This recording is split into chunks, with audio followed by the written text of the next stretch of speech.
Hello, I'm Elif and this is a recap for episode 46 of the series Golden Boy, 24 hours after Turkey and before dubbed for TV.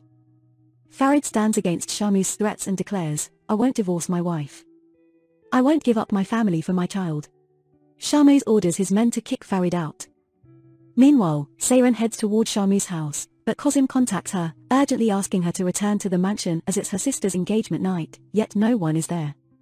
As soon as Farid arrives home, he approaches Efegat and asks her why someone is following him. Efegat replies, "You don't want to explain what you were doing with Pelin? What about the child in her womb?" Farid retorts, "You figured everything out yourself."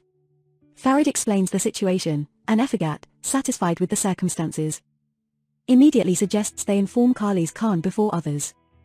Before Kaya's engagement ceremony, he goes to Sona's room and retrieves a ring resembling a leaf stem, the same ring with which he proposed to Sona. Efegat and Farid go to Yali Khan's room, and Farid reveals Pelin's pregnancy to Yali Khan, addressing him as Miani to his grandfather. Yali Khan scolds him, saying, "Every time I trust you, you bring a greater disgrace. When you had a wife, how could you have a relationship with someone else? What have I taught you all these years?" Farid, choked with emotion, says, "I need you. Who else can I ask for help except you?" Pelin is worried that she won't be able to see Farid again after her uncle's behavior, but Peril assures her that Seyran cannot endure these conditions. Peril's friend adds, "You don't know how Seyran reacted after my words today. The Farid I saw in the club isn't fit for marriage and family." Pelin remains hopeful. Pelin calls Farid to check on him, and Farid tells her that he and his grandfather will come there tomorrow to talk to his uncle and resolve the issue. Golgun overhears Farid's words and becomes shocked. Sona, with great anxiety, brings the engagement coffee to the hall. When she is serving, Abedin glares at her.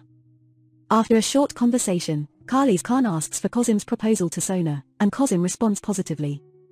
Rings are exchanged between the bride and groom, and Yali Khan says, "My daughter, Sona, is no longer the bride of blind people and dear ones."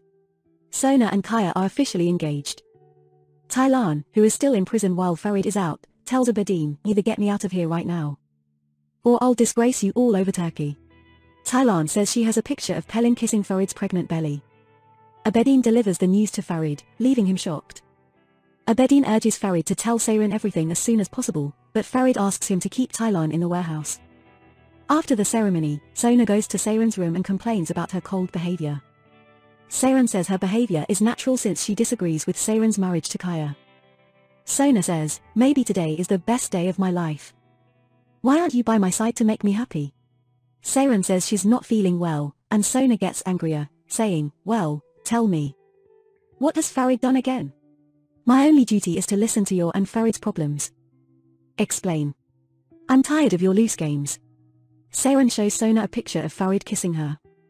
Sona looks at the picture and says, "You're too distant. You live in a world where only you and Farid exist. You don't even try to control your emotions on my best night. When you go to Seyran," she says, "don't look for the culprit for your problems. Maybe it's your selfishness." Farid has seen this too. Farid takes Seyran, who is asleep, to bed and Seyran asks him to hold her. She asks Farid to only love her, and Farid says, "I won't leave you until I die." In the morning, before going to meet Shamus, Yali Khan tells Latif, "I know one day Farid will stand right where I stand now, with his children and grandchildren. He continues my work and lineage." He asks Latif to keep an eye on Farid after him. Kaya and Sona, away from Kozim's sight, go outside together. Sona says, "I wish I could protect us from this moment. I wish we could be happy away from everyone." She asks Kaya, "Do you think you'll get tired of me?" Kaya says, "I don't think so," and quickly changes the subject. To win Nokhat's heart, Sona talks to her and says, "God knows what wishes you had for your son, but it happened in haste. I'm so sorry." She gives Nokhat the gift she got. Seeing the handcrafted necklace, Nokhat says, "Your gift is as unfortunate as yourself." Sona is taken aback. Nokhat says, "While you know this marriage is forced, you deceive yourself.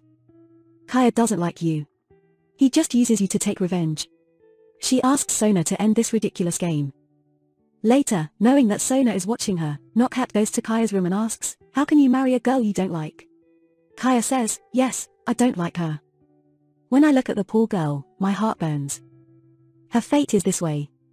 Unlucky, injured, overlooked. Maybe that's why she's in my way. He says he will do this and give retribution, whatever it may be." Sona cries bitterly upon hearing this. Farid and Khali's Khan go to Shamu's house for a meeting, but after keeping them waiting for a long time, Shamu's finally admits them. He behaves rudely with Khali's Khan, but Khali's Khan remains calm. However, Farid can't tolerate Shamu's behavior at all. Khali's Khan asks Shamus to call Pelin. He says, Farid is married. His wife has nothing to do with this matter. The child in Pelin's belly is a blind child. He is the future of our family. We will give him a good life, and he will always be ours. Shamus laughs and repeats the words he said to Farid.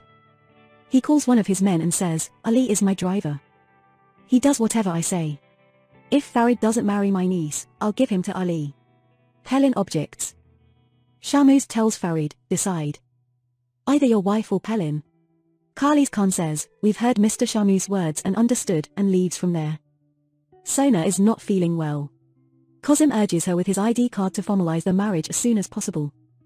Nokhat thinks Sona has backed out of marrying Kaya, but Sona hands her ID card to her father and says to Nokhat, shall we go to meet my dear mother-in-law to schedule some time together?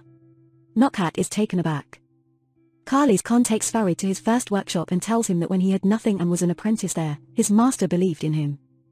With that trust, he managed to build the empire of Korahan.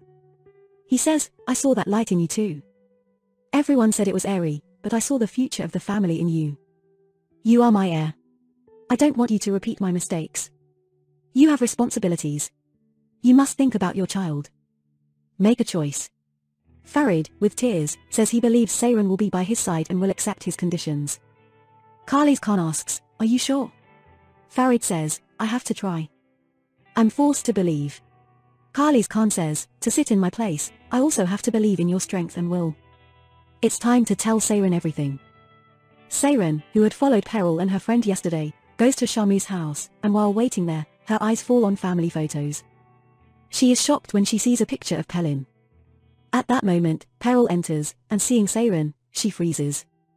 Seyran's eyes fall on someone next to Peril.